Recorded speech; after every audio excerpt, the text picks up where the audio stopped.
Mine damer og herrer, velkommen indenfor til Dobbeltdækker Podcast. Mit navn er Thor Meisner, digital toastmaster og medvært på dette fede projekt. På den anden side af dit billede, hvis du ser den live lige nu på Facebook, der har vi stjernen af showet, Kristin Stinko. Hej Kristin. Hej Thor. Er du bare her klar? Jeg er så klar. Det er godt, det er godt. Fordi nu har du stresset lidt med det her, og så lader jeg sådan set hele showet være op til dig. Ja. Så du lige må prøve at redde os her. Ej, det er så fint. Jamen, vi skal have en update på ugen, det gik.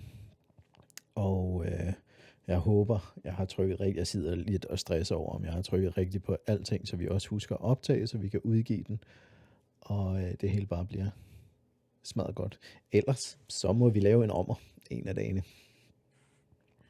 Ja. Om ikke jeg tænker, vi satser på, at det hele virker. Det er det. Så har vi fået os nogle erfaring med det her. Ja.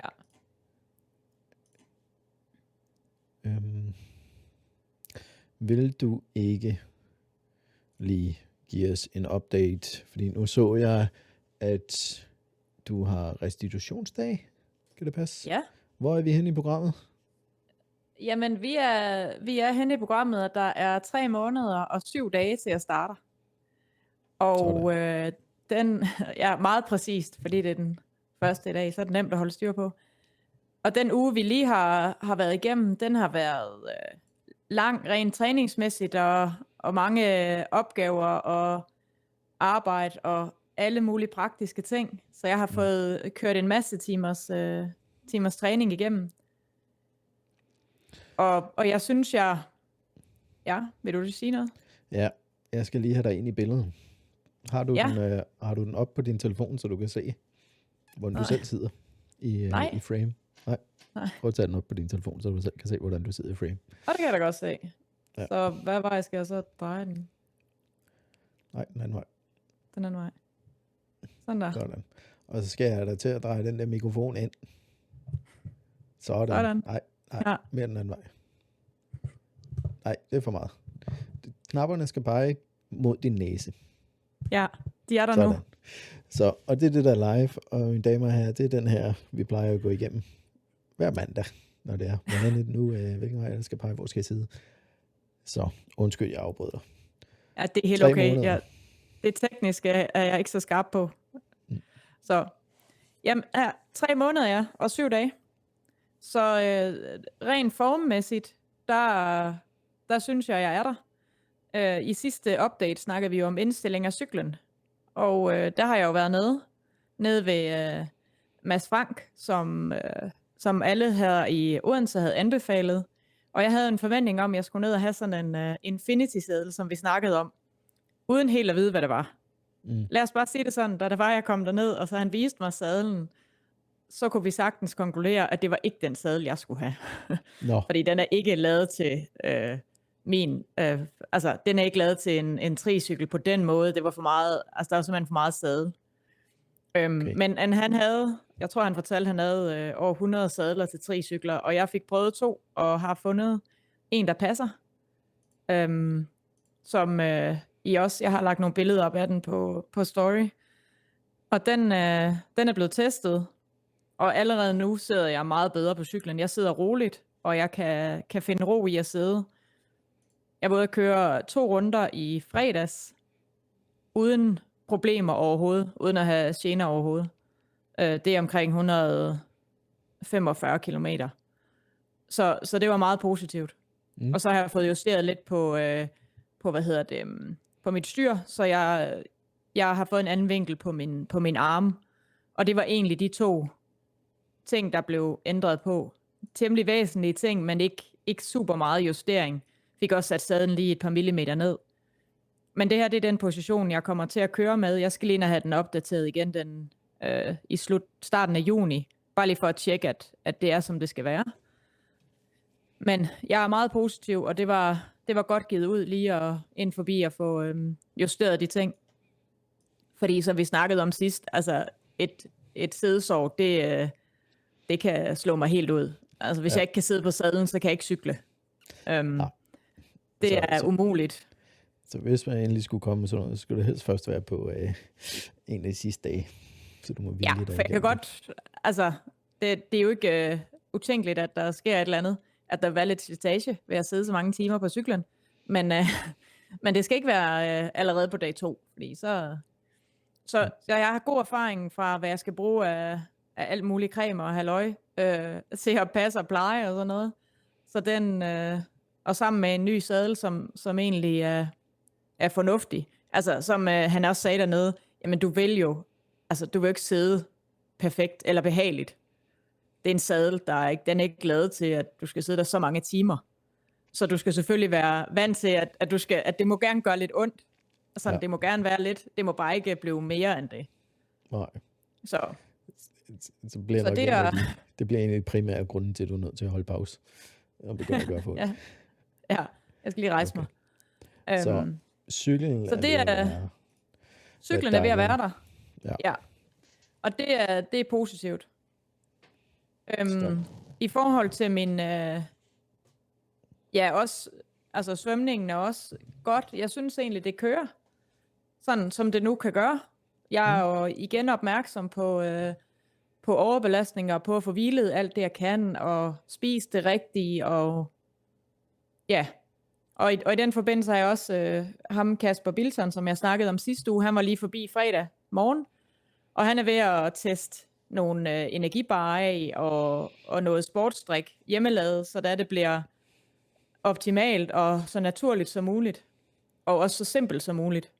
Ja. Fordi det der bliver et af de største udfordringer, det kommer til at være, at jeg kommer til at forbrænde en del kalorier på sådan 12-16 timers dage, hvor jeg er i gang hele tiden. Og jeg holder ikke pause for at spise, så jeg skal gå spise på cyklen.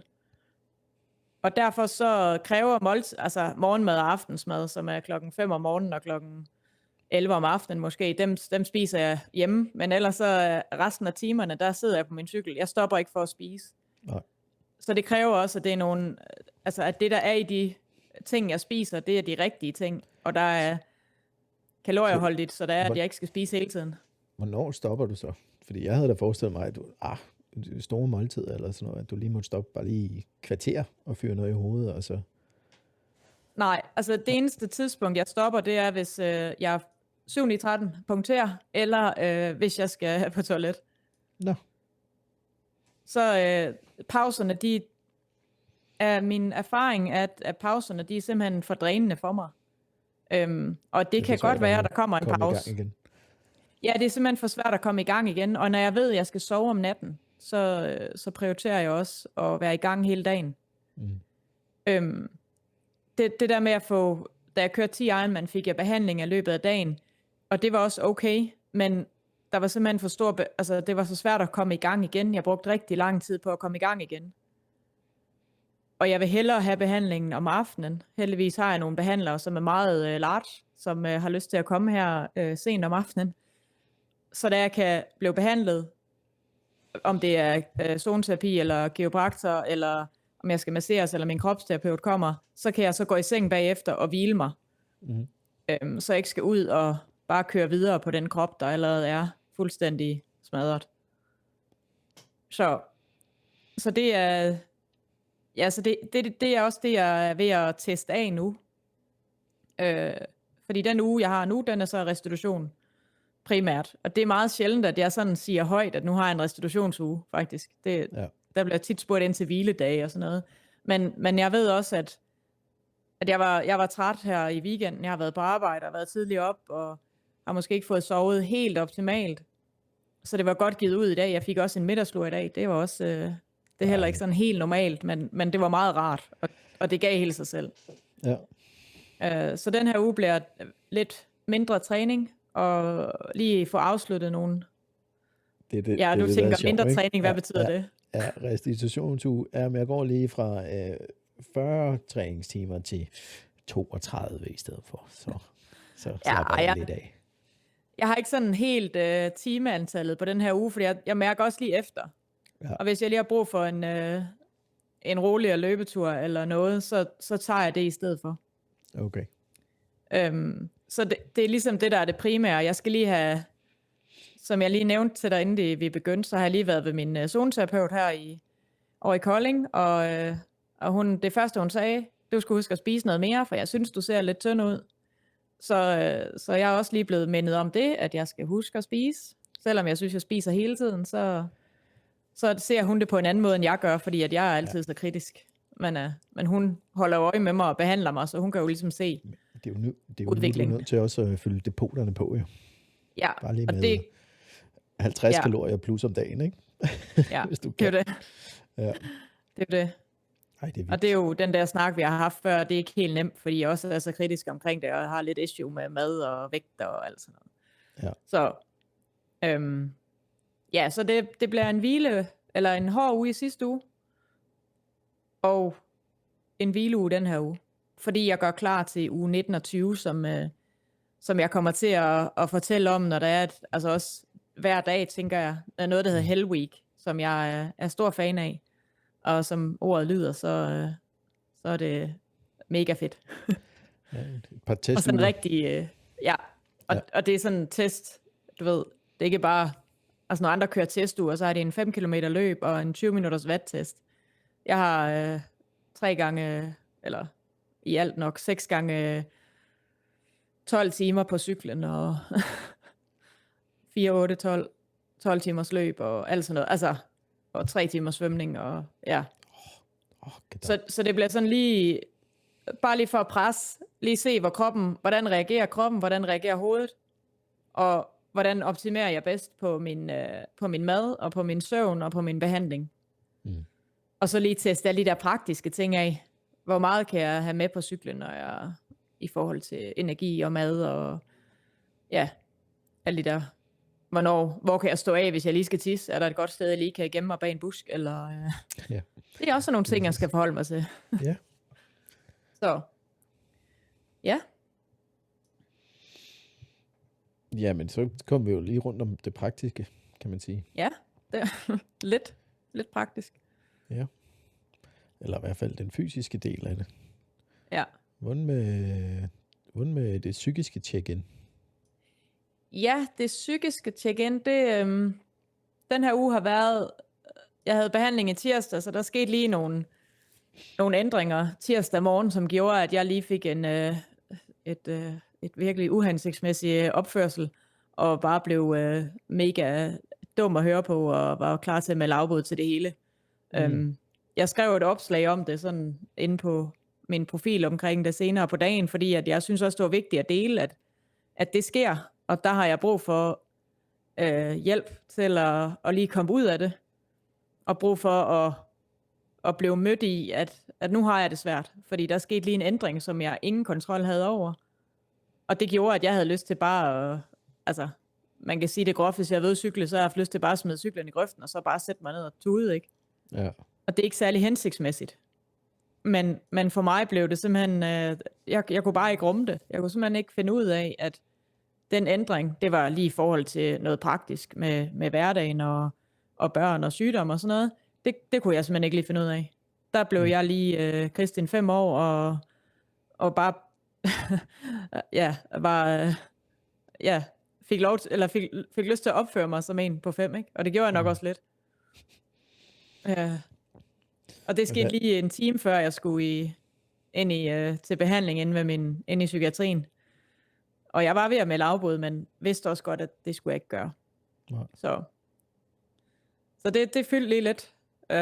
Så der tog jeg ind, men jeg tog så derind jo, og snakkede og fortalte også om det, for jeg tænkte, det kan jeg lige så godt fortælle, for jeg er max presset lige nu. Altså jeg sad og kiggede ud af vinduet og pillede ved alting, og kunne ikke koncentrere mig, og var ked af det, og var sur, og så hun fik egentlig hjulpet mig til at komme ud af det, og ligesom vente den om at se, altså lige blev spejlet i, det er virkelig uhensigtsmæssigt. Ja. Og ja, det er forståeligt, at du reagerer, men nu skal jeg lige prøve at hjælpe dig til, hvordan du lige næste gang kan takle det, fordi det bliver lidt tungt for dig. Men ja, så det var sådan, men ellers er det sådan nogenlunde, som det nu kan være med alle de udfordringer, jeg har. Dage, så det var fint. Ja, 1 ud af 10 dage, ja. Men det er også... Det er jo den første, du har snakket om, synes jeg, i længere tid. Altså, jeg har ikke hørt, at du har haft sådan en crash. Nej, det var lige et crash den dag. Ja. Og det jeg også kan mærke, og det er, at det her dobbeltdækker-projekt, det er simpelthen så vigtigt for mig. Og når der så sker ændringer, så mister jeg lige fokus på det, der er vigtigt, fordi jeg også reagerer og bliver bange for, at nu falder det helt til jorden. Bare sådan, jamen, det gør det ikke. Men fordi jeg også er presset på, at der kun er 3 måneder til nu, så kommer der helt sikkert også til at være nogle reaktioner de næste 3 måneder, som bliver uhensigtsmæssige, fordi at jeg er presset på, både mentalt og fysisk. Og det vil jeg gerne, altså det kommer jeg også til at fortælle om, så godt jeg nu kan, så meget jeg nu er i stand til det, uden at det kommer til at være sådan og det er min egen version af det, at det bliver lidt ynkeligt, fordi det er jo egentlig ikke det, det er jo bare virkeligheden. Ja. Men det er jo også det, vi har fået faktisk ros for i vores tidligere afsnit, at begynde at dele nogle af de der bagsider af medaljen og sådan noget også, ikke?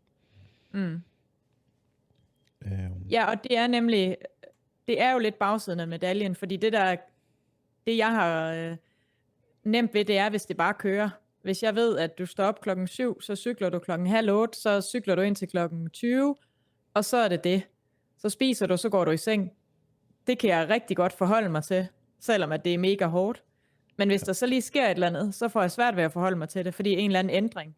Jamen nu blev 7:05, så kan det være lige meget det hele. Så jeg skal også, og det bliver jeg nødt til at lære, fordi ellers så kommer jeg ikke til at kunne fungere. Nej, jeg skulle til at sige, hvordan klarede du den under 10'eren? Fordi der må det da være mange gange, hvor planen den skred. Jamen jeg tror faktisk ikke, at det gjorde den nok også. Jo, den skred jo, fordi jeg skulle lige pludselig til at løbe indenfor.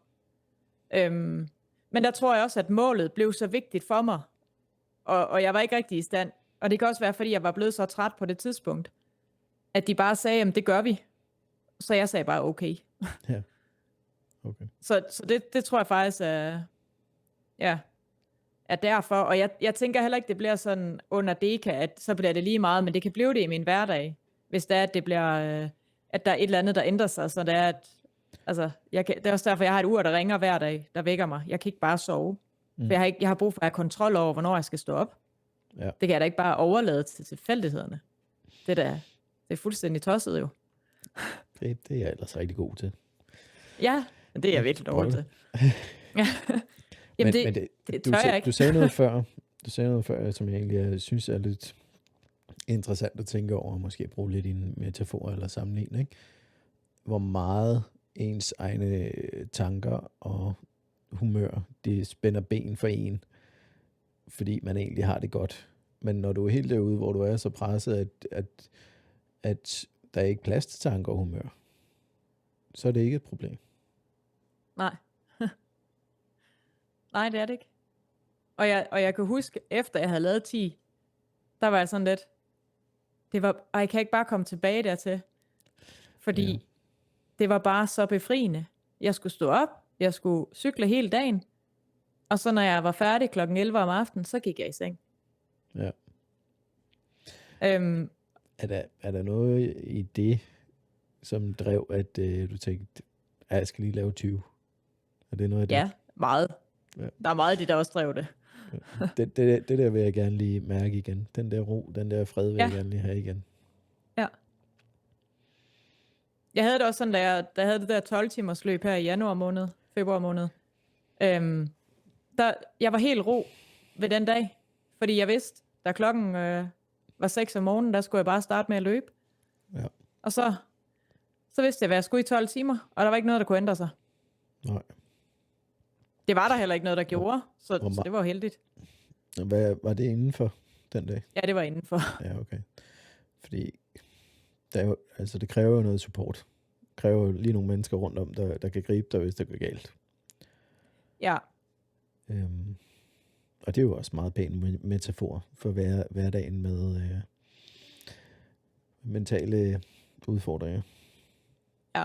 Vi har brug for nogle gode mennesker rundt om os, der ved, hvordan vi fungerer, og kender os til, at de ligesom kan gribe bolden, når vi selv taber den, ikke? Ja, og der ved jeg også godt, at altså i tirsdags, og det er ikke det sidste, jeg stort set siden jeg mødte Tina, der har hun grebet mig hver gang, at jeg har mistet alt det her. Men det er også første gang, jeg er blevet mødt i, og har tur og være mig, og vise, at det her, det er altså sådan her, jeg har det. Fordi det er ikke super kønssyn, og når jeg ser det udefra, det kan jeg godt nu, det kunne jeg ikke i starten. Eller når jeg skal fortælle om det, fortælle, at jeg opførte mig sådan, at jeg råbte, og jeg slog ting, og jeg var fuldstændig uregerlig nærmest. Ja. Så det er bare ikke, altså, det er ikke alle, der lige kan rumme det. Men det kan hun, og det er også derfor, jeg er helt tryg ved, at selvom jeg nogle gange bliver frustreret og siger, du forstår mig ikke og sådan noget, så det tænker jeg godt, du kender, ikke? Eller hvad? Jo, men lige nu, min proces er jo meget, meget ny for mig. Så jeg kan ikke bruge den der med, at du forstår mig ikke, fordi jeg forstår ikke engang mig selv jo. Nej, og det gør jeg nok heller ikke, så det er også en unfair en at sige. Ja, at når man siger det der, så siger man det nok lige så meget til sig selv. Ja, jeg forstår mig ikke. Jeg forstår ikke mig selv.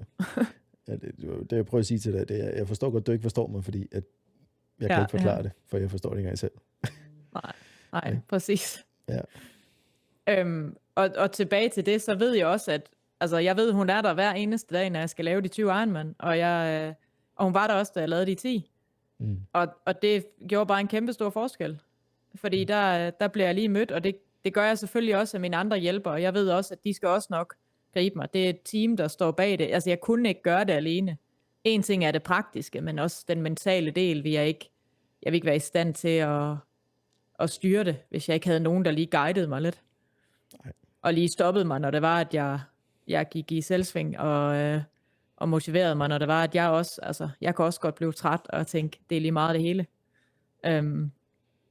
Så jeg synes, den del er meget vigtig at have med, og det, jeg ved også, du har sagt, at hun skal med i et afsnit på et tidspunkt. Det var hun lige lidt spændt på, så det venter vi lige med. Men okay. Det kan godt være, hun har flere ting at fortælle efter WD, kan jeg sige. Ja. Så kommer sandheden frem. Men det er jo derfor, jeg gerne vil have hende med før også jo. Ja, det ved jeg godt. Jeg prøver at overtale hende så. Ja, du må lige prøve at sælge den. Ja, sælge den godt. Jeg sælger den. Sige, det er slet ikke så farligt. Folk er rigtig søde. Ja, en af hendes kollegaer lytter tit med, så det kan være, hun også skal hun lige sige, hun har været med i en podcast. Jo. Ja, det gør jeg. Men planen er også, at vi snart skal have nogle andre gæster med. Og jeg ved, det er det nemlig. Det skal jo ikke kun være dig og mig, der sidder og snakker hele tiden. Nej. Så det er så hyggeligt. Vi vil jo også gerne have nogle andre inputs med, der ligesom kan balancere vores løse skruer en gang imellem. Ja, skub lidt til os også. Det må de også gerne. Ja, så vi ikke bare sidder i vores eget ekokammer her. Ja. Men vi har også nogen, der er planlagt. Vi skal bare lige, der er også lidt det praktiske i det og sådan noget jo. Så meget tid har vi heller ikke at gøre med hele tiden. Nej, men nu er jeg til gengæld ved at være helt styr på det tekniske her. Så, det er rigtigt. Så vi kan hurtigt gøre det. I noget tilfælde, hvis jeg ikke lige har tid til at komme forbi med udstyret, så kan vi sætte det op sådan her. Så er der plads til en til på skærmen. Det kan du lige her i midten, måske. Ja. Eller en 4-kløver, eller hvad vi gør. Ja. Og apropos det, hvad har vi fået beskeder i løbet af ugen? Altså, den har jo bimlet og bamlet, men jeg lader dig om at se beskederne og svare dem og sådan noget. Ja, jamen, nu skal jeg lige tænke på om. Jamen, jeg har faktisk fået en besked fra en, som jeg mødte til VM i Triple Ironman, da jeg kørte det i 2019. En nordmand, Marie, som var mega suveræn. Altså, hun en lille hun er ikke mere end 1,5 meter høj, tror jeg. Ej, det ved jeg ikke. Jeg håber ikke, hun hører med, fordi hun er sikkert højere. Men hun er spinkel, og hun kan bare løbe. Altså hun kan også svømme og cykle, men løbe, det var der, hun tæskede os alle sammen på de der 126 km løb. Hun skrev til mig den anden, da jeg sagde, at det var mega spændende at følge med. Jeg ved ikke, om hvis du har læst det, så er det meget nordnorsk, det hun skriver. Så det er, sådan, det er nærmest kun enkelte bogstaver. Altså. Men, og hun var meget spændt, eller hvad hedder det, for hun kæmpede virkelig med at holde, og sidde på sadlen faktisk, og hvad for noget cykeltøj jeg brugte også. Ja. Så der kunne vi lige så snakke lidt om det. Du skulle bare have hørt sidste afsnit af podcasten. Så du det er det. Jeg er ikke sikker på, at hun helt forstår det, vi siger, fordi det går lidt hurtigt, og hun snakker meget. Hun er helt op fra den nordlige del af det nordlige, der findes. Så det er for, hun snakker finsk. Ja, det er lige før. Altså, hun arbejder med geder. Det er hendes arbejde. Hun har en gedefarm, ikke? Det er det vildeste, ikke? Så hun går og... ja, det er hun. Og saver med motorsav ude i skoven. Og, altså, så hun skulle lige høre, at så kunne hun så fortælle, at hun sad jo stadigvæk indenfor på home traineren, fordi der var jo stadigvæk sne i Norge. Ja. Så hun misundte vores forår, og jeg kunne ikke rigtig tillade mig at klage over, at det var lidt koldt, når det var 10 grader. Så det var altid... og jeg har også utrolig stor respekt for hende, fordi hun var mega suveræn, men hun var også bare sådan en rigtig... meget typisk for ultraatleter. Meget motiverende og støtter hinanden. Og bare synes, det var fedt at følge med. Og, så det er altid sjovt lige at høre fra dem. Fedt. Ja. Og hvad har der ellers været? Nu, grunden til, at Thor han siger det, er, fordi han kan se alt, hvad der sker på min Instagram, så han kan også følge med. Altså, jeg får bare notifikationerne. Ja, det er jo det. Jamen, er der noget andet, du lige specielt tænkte på? Det ved jeg ikke. Hvordan går det med indsamling? Altså, det går status quo. Det, ja. Jeg prøver. Nå, men der er jo ikke så meget at prøve. Jamen, altså, dele den. Ja, man kunne sige sådan. Og så ser vi. Hvis du laver en lille story hver dag, så kunne det jo måske være... Ja. Du skal jo se det på sådan en måde. Lige nu, der er din Instagram og Facebook, selvom du har nogle tusind følgere på hver, så viser den det stadig kun til nærmest 1 promille. Eller sådan noget. Ja. Og skønt, at det er de samme mellem 20 og 30, der kigger ind hver dag, så er der jo også 20-30 stykker, der måske kun lige kommer forbi en gang om ugen. Ja, så jeg skal være bedre til at dele det. Nogle historier. Ja, og selvom du føler, at du gentager dig, så kan det godt være, at gentagelsen er, at nu snakker jeg om Sponsor Me. Men det er jo ikke, altså, hvis du siger det på forskellige måder, eller viser det på forskellige måder, så er det jo sådan set ikke en gentagelse. Nej, det er det. Jeg tror, det er nok min egen, at jeg hader at bede om noget. Men jeg prøver igen. Men hvorfor er det, vi beder om noget? Jamen, grunden til, at vi beder om noget, det er, fordi jeg rigtig gerne vil have det her projekt dokumenteret. Og jeg har brug for hjælp til at opdatere mine sociale medier undervejs også, fordi jeg har ikke hjælpere til det. Så der er flere ting i det. Og hvorfor er det vigtigt? Ja, hvorfor er det? Det er, fordi vi vil gerne fortælle historien. Vi vil gerne bryde det tabu om psykisk sygdom. Vi vil gerne snakke om det. Vi vil gerne sige alt det, som vi tænker. Præcis. Og vi vil gerne fortælle en historie, som andre kan spejle sig i. For der er helt sikkert andre, der har det på samme måde. Og så... Ja, og så vil jeg bare... Altså nu ved jeg... jeg har fulgt med i andre, der har lavet noget lignende. En, der har lavet 100 Ironman på 100 dage, og sådan nogle forskellige events og sådan noget. Og det der med at følge en person så tæt, og se både, altså det er rent sportsligt i det, og kunne svømme og cykle og løbe så langt, det i sig selv synes jeg er fascinerende. Det ved jeg også andre synes. Men og så have den mentale del indover, og ligesom kunne fortælle den historie, fordi der vil være dage, hvor jeg bliver mega presset, der vil være dage, hvor jeg, det vil være en spændende og inspirerende historie at fortælle, og vise til andre, og få dokumenteret, også når det er, at det ikke er sjovt. Også når klokken den er 5 en onsdag morgen, og jeg for 10. dag i træk står op og skal ud på cyklen. Ja. Og bare tænker, fuck, det er træls, og jeg har ondt, og jeg kan knap nok gå, og ligesom få hele det der med. Fordi, og der er vi nok bare, altså vi kan godt lide at se, når andre gør noget vildt. Vi vil gerne være med i det, vi vil gerne føle, at vi er en del af det. Og det her er temmelig unikt, fordi der er ikke, så vidt jeg ved, andre kvinder i Danmark i hvert fald, der har lavet 20 Ironman. Og der er heller ikke super mange mænd, der har gjort det. Så hele det her setup er jo også meget sparsomt i forhold til, hvis du kører et stævne, eller hvis du gør noget. Det her, det er noget, jeg selv gør, og det er noget, hvor der også er en dybere mening med det, og vi samler ind til sind, og gerne vil sætte fokus på den mentale sundhed. Præcis. Så det er jo derfor, vi samler ind. Det er jo ikke bare, altså det er jo ikke penge, jeg bare skal bruge, bare fordi, at det er faktisk noget, vi skal bruge til at få hjælp fra nogle andre. Ja, og til at yderligere hjælpe nogle andre efter. Ja, så vi kan inspirere andre til det, ikke også? Ja, jeg vil jo gerne lave et produkt, som kan blive set igen og igen, og kan blive set af dem, der er så små nu, og så unge nu, at de ikke kan følge med, men når de en dag får smag for triathlon, så kan de lige vende tilbage og se den der, og høre den der podcast, og se den der dokumentar, fra da Kristin lavede 20 Ironman, trods hendes udfordringer. Ja, og så for at vise alle, igen, bagsiden af medaljen, den kommer også med, hvis det bliver dokumenteret på den måde. Det bliver ikke kun, nu har jeg cyklet 1000 kilometer, og så er det. Det er jo ligegyldigt.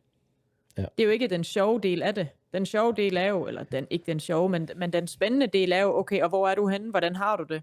Hvad tænker du? Hvordan ja. Så det er jo derfor, at jeg håber på, at det kan lade sig gøre. Men der er stadig 3 måneder og 7 dage, så ja. Der er tid nu, håber jeg. Ja. Det var lige det var små 40 minutter, Christian. Ja, hold da op. Apropos, nu nævnte du lige en, der havde gennemført 100 Ironman på 100 dage, ikke? Ja. James the Iron Cowboy, der har, jeg ved ikke, om han har rekorden på den, men han lavede jo også 100. Ja, han lavede 101, ja. Ja, han lavede 101, ja. Efter at have lavet 50. Den var altså også vild, den, ikke? Jo. Men det, jeg gerne vil have dig til at gå ind og kigge, det er på hans YouTube, eller på hans Instagram. Prøv at se produktionen af hans podcast. Ja. Jeg har overvejet, om jeg skulle skrive til ham og spørge, om jeg ikke skulle gøre det for ham. Fordi det synes jeg er lidt synd. Han havde jo medvind efter 50-50, til de skulle lave 100. Der kunne jeg se, at der var noget sponsor, der bakkede ham op, og der var et ordentligt produktionsselskab bag ham. Men jeg synes ikke, vi har hørt noget fra ham i et stykke tid. Men løbende ved siden af, jeg har han lavet hans podcast, men den er, og jeg sætter pris på, at han bruger, hvad han har, så han kan, for jeg vil gerne høre den. Men jeg er også nået der til at sige, James, du må lige kunne finde et par mikrofoner og minimum lige GoPro eller en iPhone 12 eller et eller andet, ikke? Ja. Så. Ja, jeg har godt hørt noget af det. Det er ikke helt.